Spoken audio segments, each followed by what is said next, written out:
What's up, guys? So today I'm going to walk you through how I take an SCX24 deadbolt and do a badass hard body swap on it.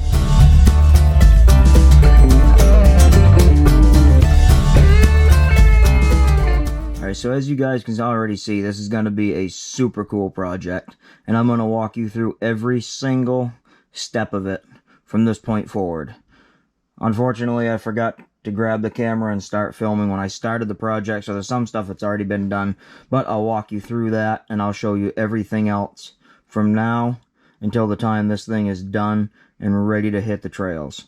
So if you've been wanting to do a hard body swap but you're not sure where to start, hopefully this will be a big help to you. You'll be able to take the tips and tricks that I show you here and apply them to any model kit body that you want to swap onto an SCX24 chassis. So I'm using this old AMT Ertl Dodge Little Red Express kit.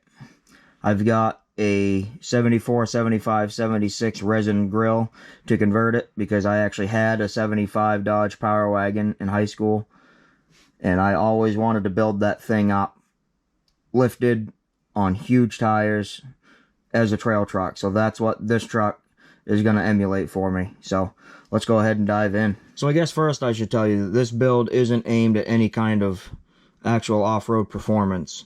This is really more of a super scale build to see how much scale detail you can actually pack into one of these, trying to fit a 25th scale body onto these SCX chassis.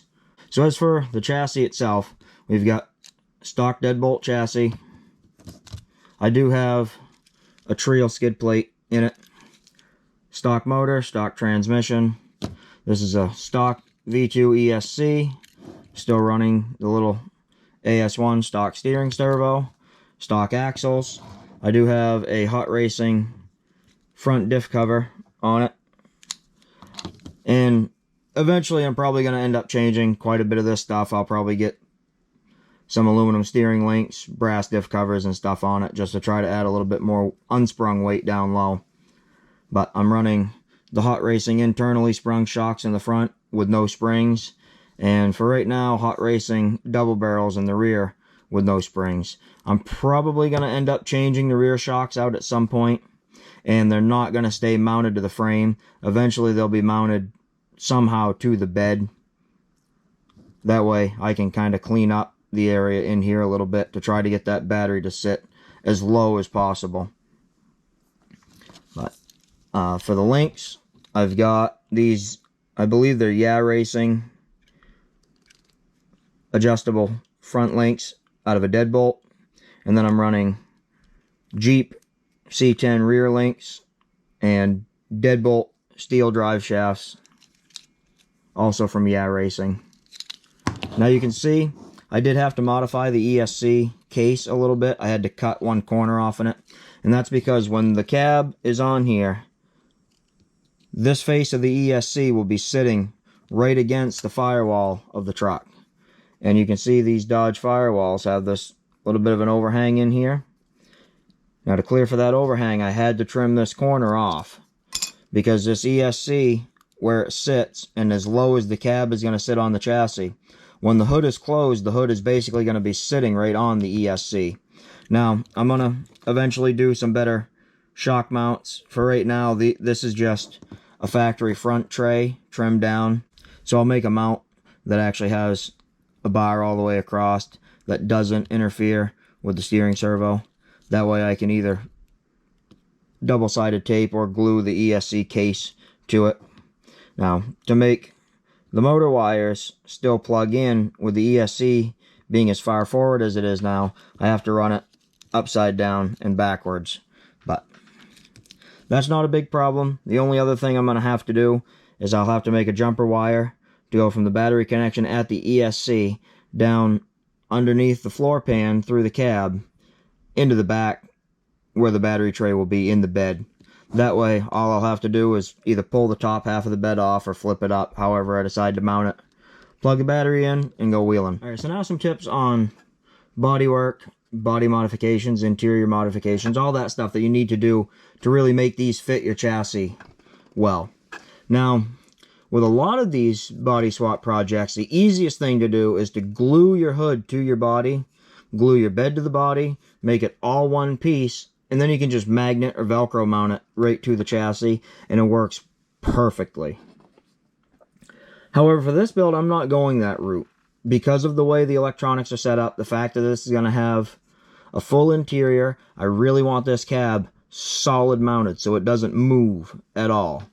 The only piece I want to be able to remove easy is the top of the bed to get to the battery tray, and flip the hood up so I can get into the on-off switch. That's all I need out of this truck. So I'm going to have to make some cab mounts for this. And the easiest way that I think I've found to do that is to modify the kit chassis. Now, as you can see from the instructions here, this kit had a one-piece chassis pan that ran front bumper to rear bumper, full frame rails, full floor pans, your front inner fenders, fuel tank detail. All of that stuff was all molded as one piece. So what I did is I cut it apart. First, I cut it in half right at the back of the cab, and then I cut all the guts out of the center of it and removed the front portions of the frame rails. Now, I had to do that for a reason. Because of the way these frame rails are shaped, they weren't going to be able to fit around the chassis the way they needed to with how these pieces are going to mount. Now, this is just the first version of my slider plates for this truck. I'll be showing you in a minute how I designed these and how I'll be 3D printing my second version. But this portion that I left of the kit frame rail is actually going to end up sitting right on those slider plates, and then I'll make my mounting brackets off of that. But you can see I had to trim the inner fenders out to fit around the shock mounts. And then the front little inner fender extension here is going to sit down beside the frame rail, almost underneath the bumper mounts. So the bumper is going to have to be bolted on before the cab is bolted on for the final time. But that's also going to make sure that these cover all that up and really help add to the realism of this truck and how it looks. Now, these pieces are going to end up having to be glued into the body as the last step right before everything's installed. But I left enough at the back so that this piece here can actually sit on the back of the cab to locate it. Sorry, that's the wrong side. Pay attention. And then the inner fenders will glue into the fenders.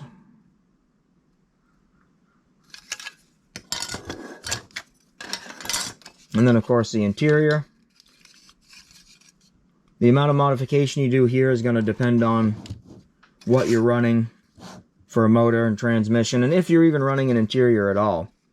The easiest way to do these swaps is to throw your interior pan right in the trash, get rid of it.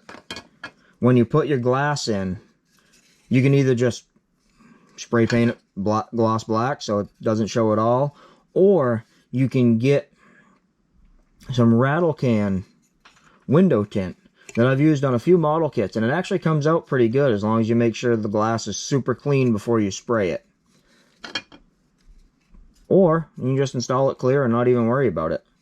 But omitting the interior pan completely allows you to put all of the electronics wherever you want them within this entire cavity.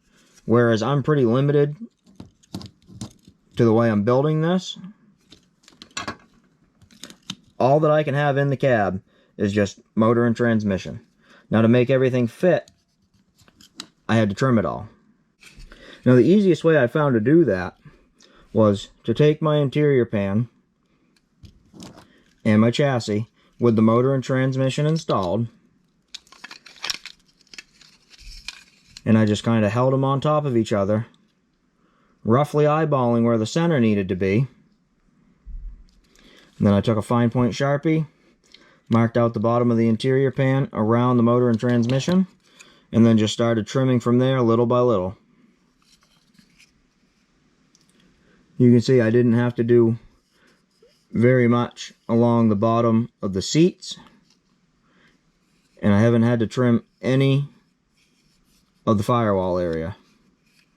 It's just a little bit of that center hump and a little bit of that passenger floor and some of the bottom of the center console and seats there. And the easiest way to cut these out, I've found, is with this little guy. Now this is actually a milling bit for a Dremel tool. This came in the toolkit with the new Dremel I got. And let me tell you, it works slick. You got to be careful with it. Try to keep the speed right around 10 to 15 is where I had it set on mine. But you can do plunge cuts, you can do side cuts, you can, I mean, anything you could do with a CNC mill, you can do by hand with this bit in your Dremel. That's how I did all of this cutting here. And then I just went back and cleaned it up a little bit with a file. And then the same with the chassis. I used my razor saw to cut it here and to cut the cross piece out of the front. And then all of the rest inside of here, trimming off the front portion of the frame rails, trimming out these fender wells, all of that was done with this bit. If you don't have one of these for your Dremel, I would definitely recommend getting one because it is awesome. Now, as far as modifications go, the only other mod I'm doing to this body is I'm ditching the 77-78 grill that came with the kit. And I've got a 74, 75, 76 resin grill here. Now, I had a 75 Dodge in high school that I always wanted to build. Big lift, big tires. But unfortunately, the main winters were hard on it. It had a bunch of electrical problems from previous owners. And in fact, I've still got the truck, but it's too far gone to ever be put back on the road again. At least without a new frame and a lot of cab work. So, instead I'm going to build a mini version of what I wanted. Color scheme and all. But I bought this resin grill on eBay. I can't remember the name of the store off the top of my head. But I'll go ahead and put a link down in the description. But I mean, it fits perfectly. This is actually a cast of the grill out of another old AMT, Ertl, or MPC kit. Back in the day, they did a lot of these Dodges. They did them with the 72-73 grills, the 74-76 grills, as well as the 77-78 grills. In step sides, swept lines, short bed, long bed, two-wheel drive, four-wheel drive. They had a lot of options. So I was really glad that I could find that resin grill on eBay to be able to build this truck the way I always wanted to build my old one. And I guess that brings us to the topic of tires and wheels. Now, the smallest 1-inch tires I have are these RC 4-wheel drive Thornbirds. And they're still, they're a beefy, aggressive tire. But there's just really no way to make them fit this body and look right. Especially where the suspension is going to be running at full droop to keep the body low. I mean, you'd have to do an obscene amount of trimming. So, 1-inch tires and wheels were just not going to be an option. So, I went ahead and got these 0.7 BFG all-terrains, also from RC 4-wheel drive. I did go ahead and pick out the lettering with a little bit of gloss white acrylic paint and a toothpick. And let me tell you, it is a pain, but man, doesn't it look good. But hopefully you can see pretty well there the difference in tire size. And they'll fit the body much, much better. Now, these are one reason why I don't think this truck's going to end up performing all that good. It's not going to have a whole lot of ground clearance. It's going to have pretty small tires. The front axle's not going to have very much flex. But, like I said, I don't really care about performance with this build.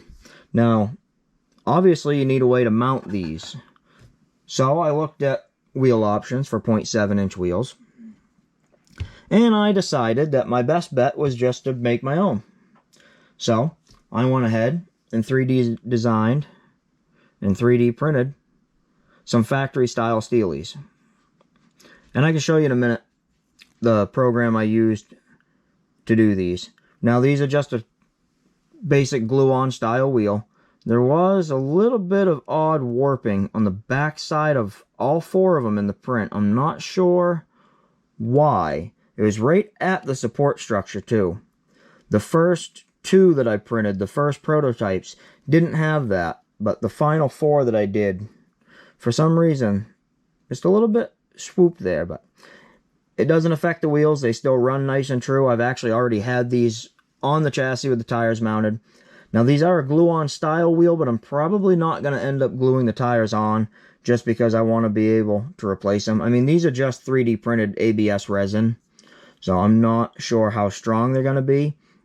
And I mean, this is just going to be a super detailed trail truck. It's not really going to be wheeled hard, but not 100% sure on the longevity of these. So for now, I'm just going to have them mounted, you know, statically. But they do fit good. And by 3D designing them, I was able to actually put a hex drive right in the wheel so that these fit directly onto the SCX24 axles with no kind of adapters. They're not pin drive. They are a true hex drive. And I'll show you once I get them painted and mounted back up again. I've got the back spacing set on these so that they are over as absolutely far as they can go. When the tires are mounted on the wheels and they're mounted on the front, the inside sidewall of the tire is almost rubbing on the steering horn of the knuckle. So there's not a lot more room there to close up the track with. But you'll see once we're all done here. They're going to have just the right amount of stick out on this truck, considering what these scale out to. Now when you do the math, based on what these tires measure, in 1/25th scale what this body is, these wheels are a 17.5, and these tires are a 38 by 15, which, interestingly enough, is exactly the size tire I wanted to run. Well, I wanted 38, 15, 50, 15s, but close enough to exactly the same size tire that I always wanted to run on my 75 if I ever built it. So it's definitely going to be a cool project. I did actually design and 3D print some factory style center caps, but unfortunately with the size that the wheel nuts on these trucks are, I would have to take so much material out of the mounting face and dome the hubcap so much to make them fit. I just abandoned that side of it. It looks good enough as it is. I can deal with losing that little bit of detail. But, I mean, I am super happy with how these wheels came out. You know, they're not perfect. They're not designed with any measurements from any real wheels. I knew what my mount diameter had to be. I knew what my width had to be. And from there, I just started playing and measuring back spacing to get that figured out. And then everything else was just, you know, designed out of the blue just to make it look as good as possible. So, super happy with the way these came out.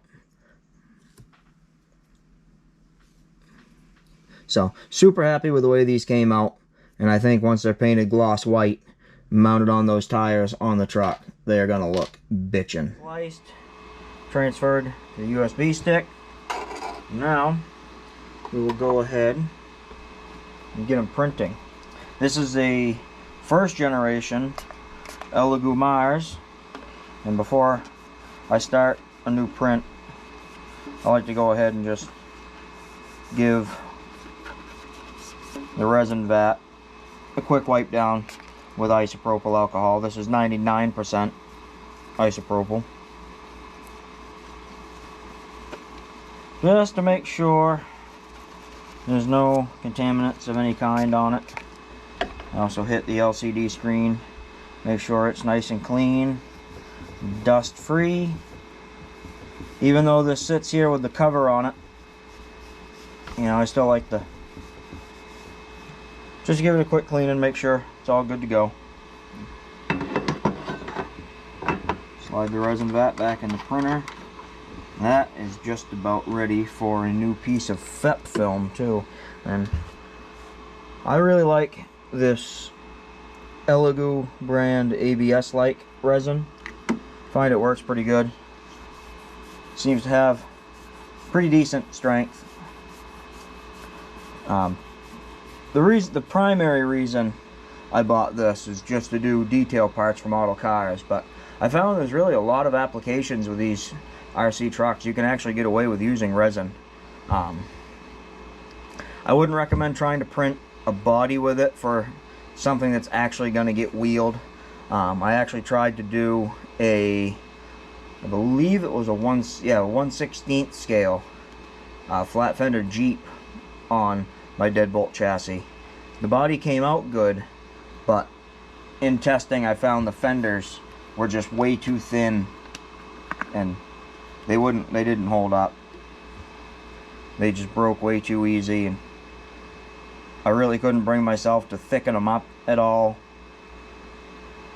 Who knows, I may revisit that project at some point in the future, but for now I find it works really well for doing really anything that you can put a good amount of bulk into to really make it strong. You know, that's where it's really perfect for these slider plates and the wheels and things like that. So we will go ahead and get these printing.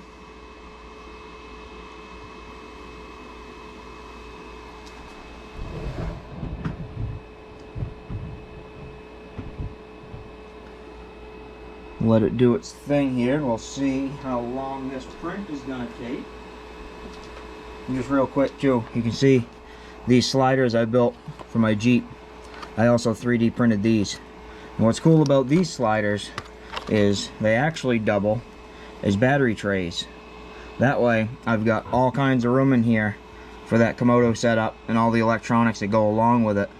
The only other thing I've got left to do to this now is I need to get one more 600 milliamp hour battery, so I've got a matched pair, and I'm gonna make a parallel wire so I can actually hook both batteries together and then hook them in to the electronics. That way it's still running at your 2S voltage, but you've got twice the capacity without having to open up the body and switch the batteries. So looks like that's going to take about an hour. We'll come back when that's done and I'll show you the cleanup and finish process on it.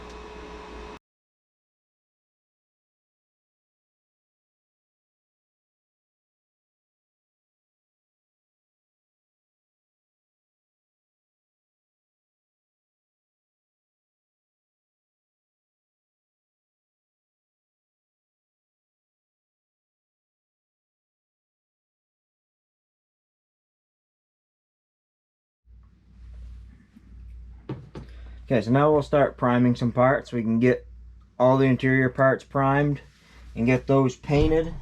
The cab is going to have to be the last thing painted, along with the floor pan, inner fender sections, because I want to make sure I have all of the modifications done, the body mounts made, everything completely done, so that once it gets painted, it only has to get handled to be installed one last time. So before the body gets painted, I may get it in primer, but before the body gets painted, I want to have the front bumper done and built and ready to go, the bed, sliders, all of that stuff. Now for the interior parts, I'm going to be using Tamiya fine surface primer, light gray variety. Good stuff. I really like this these Tamiya rattle cans. Really good quality paint, good coverage. And these Tamiya paint stands also are awesome. I'll go ahead and get the booth fired up here and lay down some primer coat.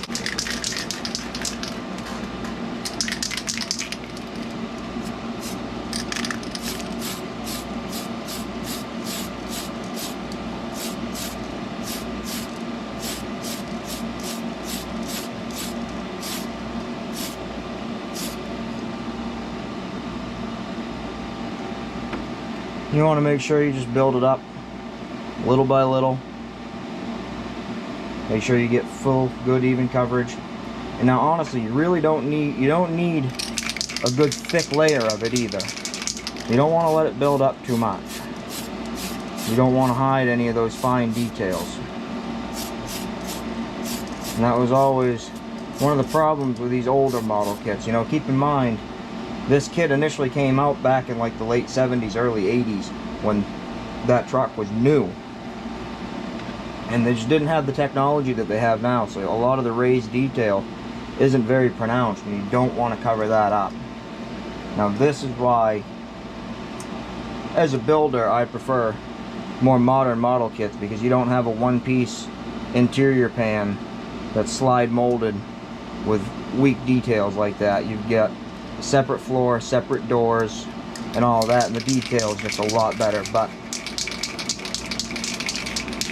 I'm a Dodge guy, and you gotta go with what's available.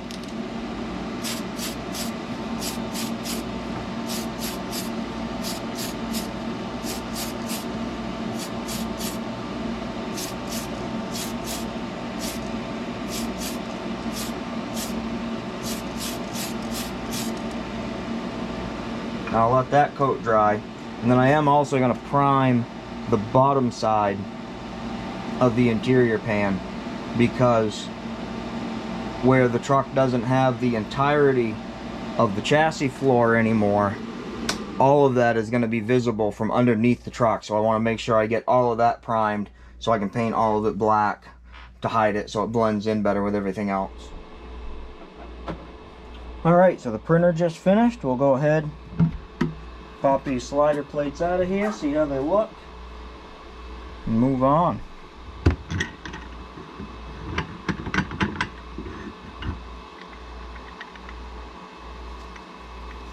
Usually try not to spill too much, but that's why I keep an old pillowcase here on the desk. Pop them off, get them in the fryer basket here. Looks like they printed pretty good. Hopefully the last set of adjustments I made, everything still fits right. I'll go ahead and just set that right back on the printer for a moment, making a mess.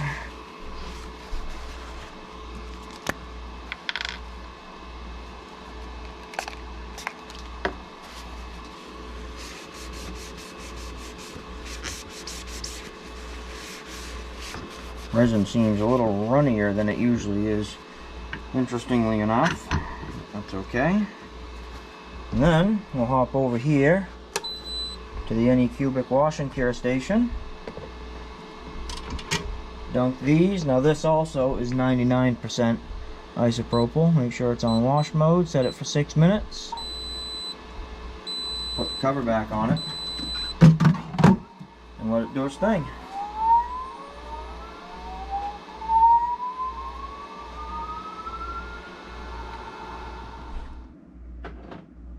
Alright, so the wash cycle just finished. So we'll go ahead and get these pulled out of here.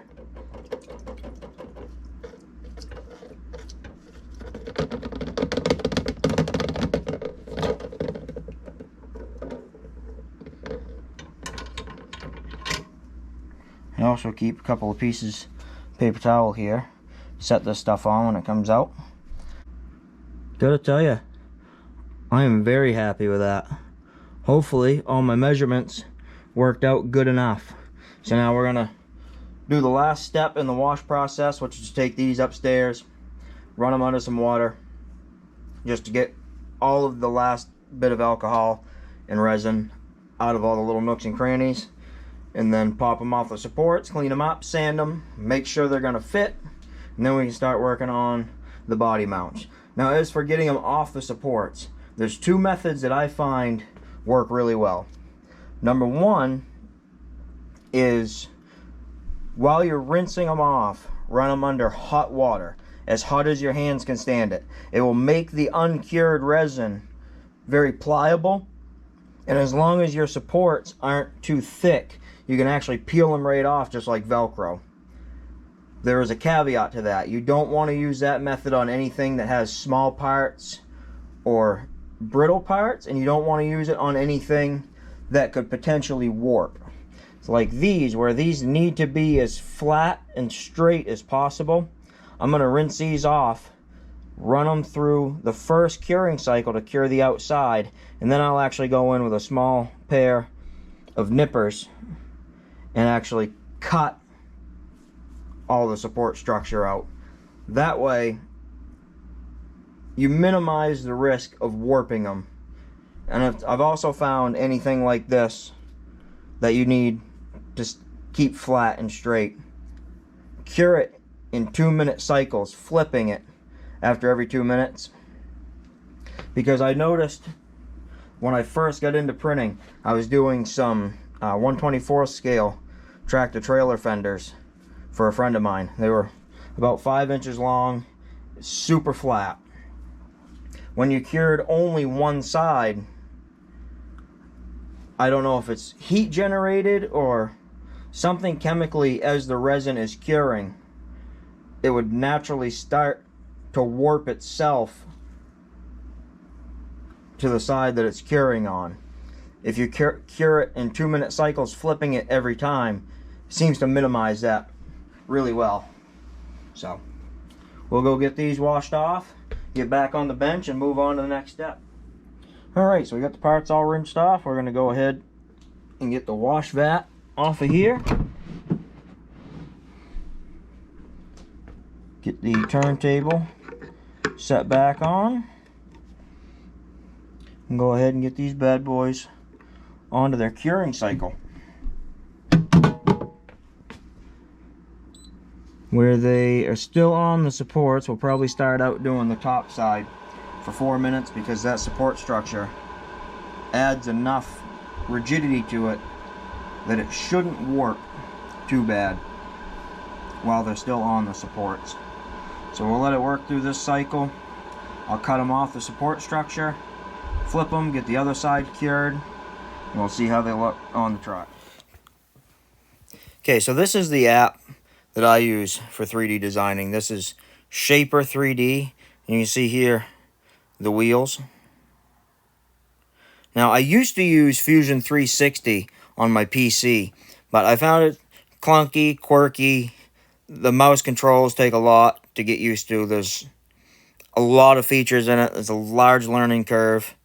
But with Shaper 3D here on my iPad, with the Apple Pencil, I mean, it's just so intuitive. It's almost like drawing, and you could pick it up super quick. If I was going to design these wheels on Fusion 360, it would have taken me at least a half hour to 45 minutes, if not more, to get these designed.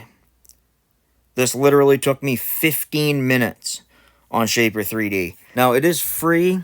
There are some features you don't have on the free version. Primarily, you can only have 2 active designs. But the Pro subscription is $29.99 a month or $239.99 a year. So, I mean, as far as good 3D design softwares go, super affordable.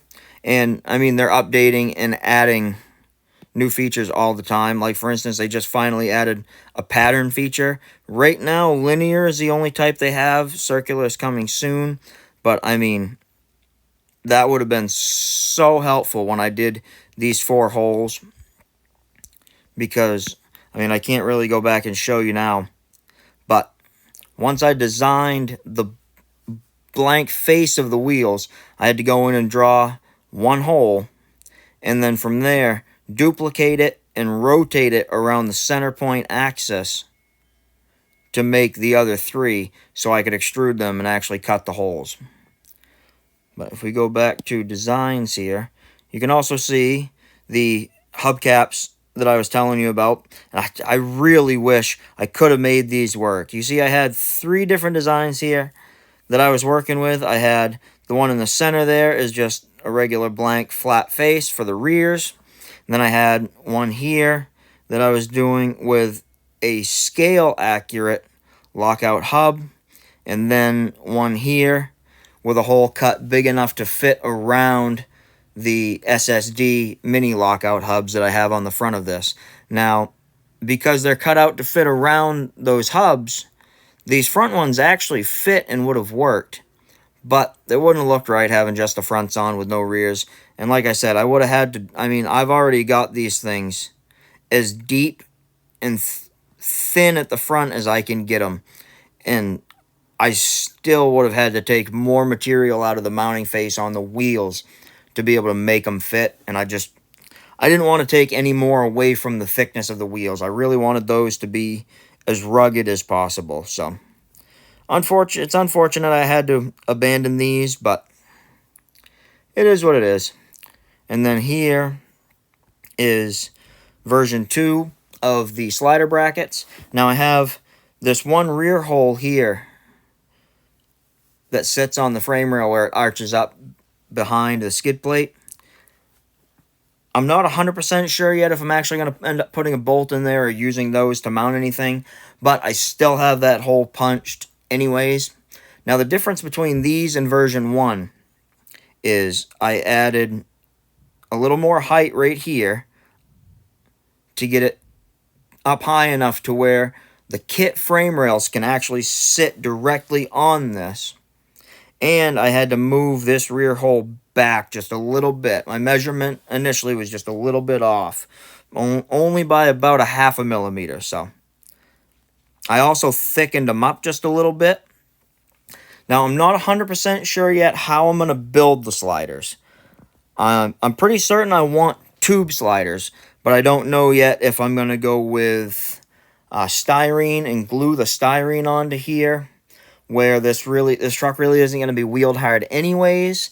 And honestly, I'm probably going to end up building a set of styrene prototypes no matter what route I end up going in the end. But I've also thought about using brass tube. I have some 2.5 millimeter brass tube that would work perfect for this. Or I've also thought about actually having these plates laser cut in steel, and then finding a 2.5 millimeter or very close to it thickness steel wire to bend up, and then just weld it all together. But I'm not sure yet. If I do the brass sliders, I'm probably going to end up drilling mounting holes in these plates and then epoxying the tube sliders into it if I go with brass. And the same with if I end up going with styrene. So, probably going to start with the styrene prototypes. If I do, I'll show you guys that process as well. Still not 100% sure yet how I actually want to build them, though. Alright, guys, so thanks for watching. I hope you got some tips out of this video that you can use in your next build. And we'll see you right back here next Sunday with the final product.